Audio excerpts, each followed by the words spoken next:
대통령 파면 결정이 늦어지자 충북에서도 집단 단식 투쟁이 벌어졌습니다.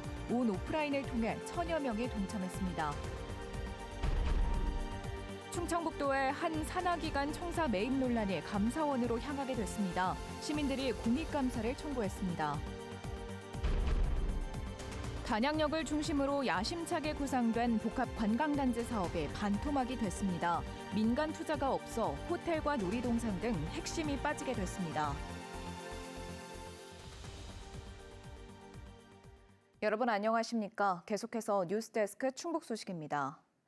윤석열 대통령 탄핵 심판 선고가 미뤄지자 충북에서도 천여 명이 집단 단식에 돌입하며 신속한 인용 결정을 촉구했습니다. 온 오프라인에서 자발적인 동참이 줄을 이었습니다. 전효정 기자의 보도입니다. 주문 파면을 선고한다.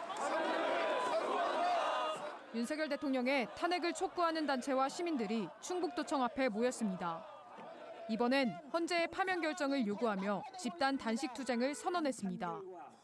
서울 광화문에서 시작된 대규모 단식 투쟁을 전국으로 확대한다는 취지입니다. 헌법재판소는 여전히 최종 선고 날짜조차 공포하지 않고 있다. 이에 우리는 피를 토하는 심정으로 이 자리에 모여 충북의 탄핵 촉구 집회를 이끈 충북 비상시국회의가 주도하자 SNS 홍보 등을 통해 이틀 만에 157개의 충북 시민사회단체 관계자를 포함한 시민 1,019명이 단식 투쟁에 동참했습니다. 그만큼 헌법재판소의 파면 결정을 절박하게 기다리고 있다는 뜻이기도 하고요. 대표단 몇 명이 하는 것이 아니라 이 파면 결정을 기다리고 있는 도민들이 최대한 함께 참여하기 위해서 집회 장소가 아닌 일상에서 인증사진을 게시하는 등 다양한 방식으로 참여하기 시작했습니다. 어려움은 없고 단식을 하는 의미는 우리가 국기를 끊고서라도 이렇게 나라가 정상적으로 정상화되기를 바라는 간절한 마음이. 충북도 내 탄핵 촉구 단식은 야당 인사들을 중심으로 일주일 전부터 시작됐습니다. 국민들이 어찌 보면 불면의 밤을 내란성 수면 장애 정말 일상생활이 다 무너지고 있잖아요. 좀 조속히 헌재가 판결을 내려주는 게 좀 국가의 안정을 위해서. 충북 비상시국회의는 오는 주말 충북도청 앞에서 대규모 총궐기 대회를 예고했습니다. MBC 뉴스 전유정입니다. 대통령 탄핵 촛불 집회를 연 시민단체에 후원금을 보낸 사람들의 계좌를 경찰이 압수수색했다는 MBC 충북 보도와 관련해 후원자들이 2차 고소에 나섰습니다.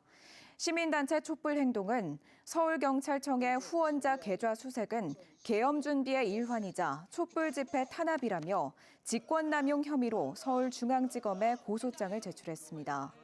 이들은 지난 1월에도 경찰에 고소했지만 수사에 진척이 없어 추가 고소에 나섰다고 밝혔습니다. 충북도의회 각 상임위가 삭감한 충북도 추경 예산안 중 일부가 예결특위에서 복원됐습니다. 예결특위는 오늘 종합심사 결과 삭감된 10개 사업 예산 34억여 원 중 약 7억 2천만 원을 되살렸습니다.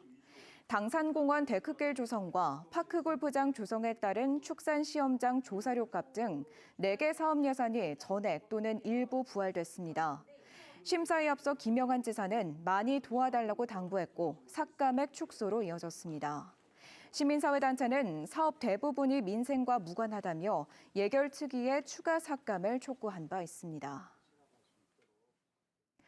경매 중인 건물을 비싸게 산 의혹을 받는 충북도 산하기관의 청사 매입 논란이 감사원 판단을 받게 됐습니다. 시민단체가 의혹을 명백히 밝혀 책임을 물어야 한다며 공익감사를 청구했습니다. 정재영 기자가 보도합니다. 충북 인재평생교육진흥원 청사 매입 논란의 중심엔 가격을 둘러싼 혈세 낭비 의혹이 있습니다. 매입가 94억 6천만 원만 보면 두 차례의 감정평가액보다 낮아 적정해 보입니다. 문제는 매입 추진 당시 건물은 채무 때문에 경매에 넘어간 상태였고 감정가 대비 약 19억 원 낮은 가격에 2차 경매를 앞두고 있었다는 겁니다. 1차 유찰로 가격이 떨어질 게 뻔한데도 인평원은 2차 경매를 불과 12일 앞두고 감정가 평균으로 사겠다는 양해각서를 건물주와 체결했습니다. 이후 건물주는 빌린 돈으로 채무를 갚아 경매를 취하시켰고 인평원은 석 달여 뒤 2차 경매 시작가보다 약 19억 원 높은 가격에 건물을 사들였습니다. 인평원은 이에 대해 경매 시작가와 실제 낙찰가는 다르고 양해각서와 경매 취하도 관련이 없다고 줄곧 주장하고 있습니다.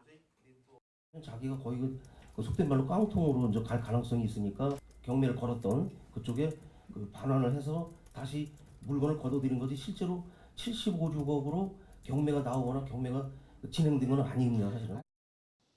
절차도 석연치 않습니다. 인평원은 기금을 쓰기 때문에 도기금관리위를 거쳐 김영환 지사가 이사장인 이사회의 매입 승인을 받았습니다. 그런데 더 낮은 가격에 2차 경매 개시를 앞뒀던 당시 상황 등을 보고하지 않았습니다. 도의회 보고 때도 마찬가지였습니다. 의원님도 다 바보 만드시는 겁니까? 그럼 이렇게 보고하면 우리가 뭐 등기부도 뭐다 띄워보고 어디 뭐 그 법정인 거 저희가 찾아봐야 돼요? 보고하실 때 정확하게 보고를 해야 되는 거 아닙니까? 청사 이전을 서두르다 급하게 추진했다는 것 외엔 더 이상 해명이 없자 시민사회단체가 감사원 공익감사를 청구했습니다. 경매 중엔 사지 않기로 한 자체 결론을 뒤집고 경매 취하 전에 매매 양해각서부터 체결하는 등 특혜나 대가성 아니고는 설명되지 않는 의혹 투성이라는 겁니다. 매입 과정과 허가 과정에 대한 위법 부당성, 부실 여부 이것을 확인해 책임을 묻고 대가성은 없는지 확인도 필요합니다. 또 제3자 이익의 공모 여부 등 상황에 따라선 형사처벌 가능성도 있다며 수사 필요성도 주장했습니다.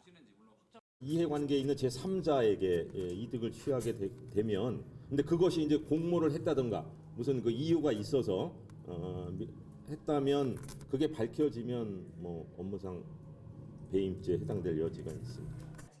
감사 청구서와 함께 각서와 회의록 등을 넘겨받은 감사원은 다음 달까지 감사 여부를 판단합니다. 감사가 결정되면 6개월 안에 결과가 나옵니다. MBC 뉴스 정재영입니다. 전국에서 최초로 지역 활성화 펀드에 선정된 단양역 복합 관광단지 개발이 시작됐습니다. 그런데 1,100억 원을 투입하겠다던 애초 설명과 달리 핵심 시설인 호텔이 빠지면서 사업 규모가 절반으로 줄었는데요.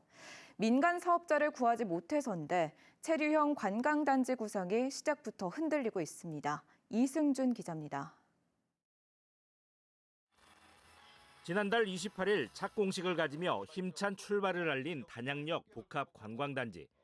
단양역 폐철도 부지와 인근 심곡터널 구간을 관광지로 만드는 사업입니다. 또 시루성과 만천하 스카이워크 등과 연계된 단양 관광의 새로운 미래입니다.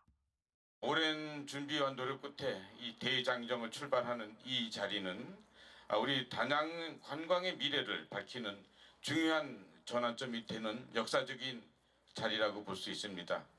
단양역 복합 관광단지는 민관 협력을 넘어 정부의 지역 살리기 모델로도 기대를 모으고 있습니다. 지난해 4월 정부와 산업은행 등이 마련한 지역 활성화 펀드 1호 사업으로 선정돼 3천억 규모의 프로젝트가 됐기 때문입니다.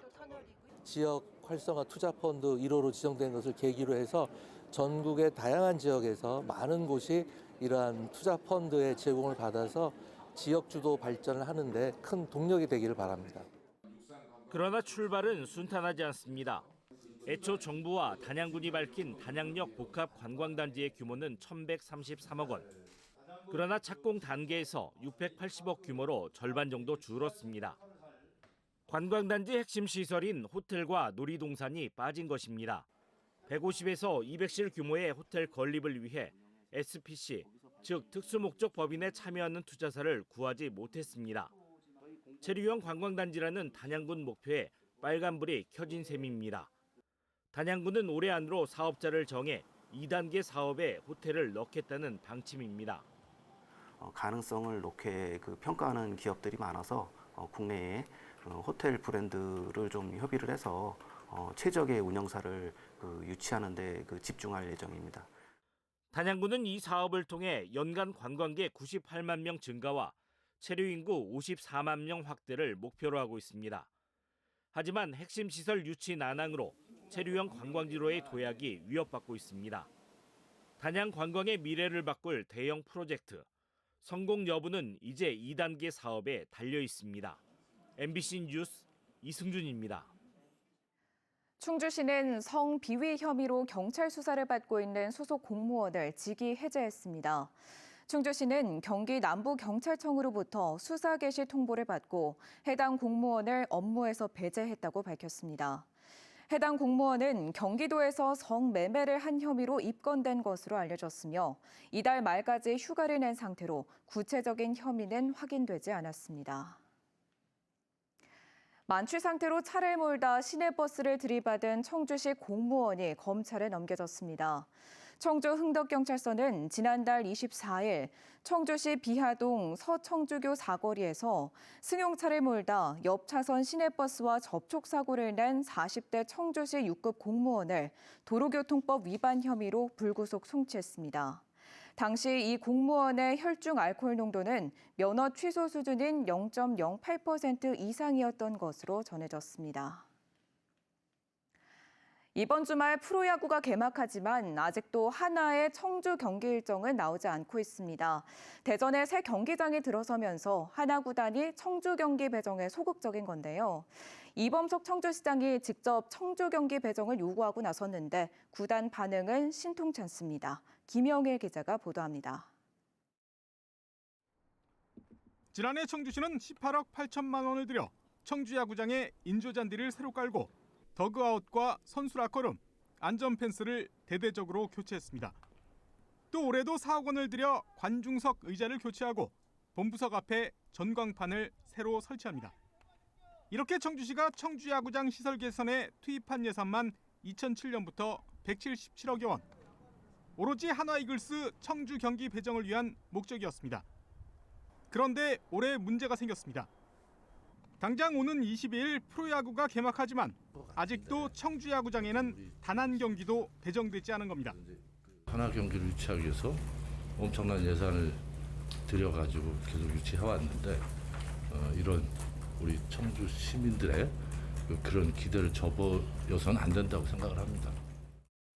청주시는 올해도 예년처럼 6경기를 배정하라고 요구하고 있지만 현실적으로 쉽지 않습니다. 올해 새 야구장을 개장한 한화 구단 측이 아직 확정된 것은 아니라면서도 팬과 선수들에 대한 서비스, 새 구장에 입점한 매점 등과의 계약 등을 내세워 청주 경기에 부정적이기 때문입니다. 팬들이나 아니면 홈 원정 선수단에게 그 양질의 서비스를 제공하기 사실 좀 어렵고 대전 구장에 올해 입점한 수많은 자영업자들과의 계약 관계 때문에도 대전 경기를 줄이기가 힘들어요. 프로야구 팬들의 반응은 엇갈립니다. 충청도에서 그래도 꽤 큰 규모의 도시임에도 불구하고 경기가 아예 열리지 않는다는 거는 좀 청주에 사는 사람 입장에서는 좀 아쉬운 면이 있죠. 청주는 아무래도 좀 시설도 좀 오래됐고 대전은 이번에 좀 새로 생기다 보니까 아무래도 대전에서 경기를 진행하는 게 선수 보호 차원이나 팬들이 더 많이 볼 수 있는. 문제는 새 야구장이 들어서면서 앞으로 한화 이글스의 청주 경기 배정은 더 어려워질 수밖에 없다는 점입니다. 이에 따라 해마다 많게는 수십억 원이 투입되면서도 시설 개선 요구가 끊이지 않는 청주 야구장에 대한 근본적인 대책 마련을 요구하는 지역 야구 팬들의 목소리도 더욱 커질 전망입니다. MBC 뉴스 김영일입니다. 학교 공사비 체불 해결을 요구하는 크레인 집회가 충북교육청 정문 앞에서 열렸습니다. 민주노총 전국건설노동조합은 대구 경북건설기계지부는 충북교육청이 체불을 해결해 줄 것을 요구했습니다. 뉴스 마칩니다. 고맙습니다.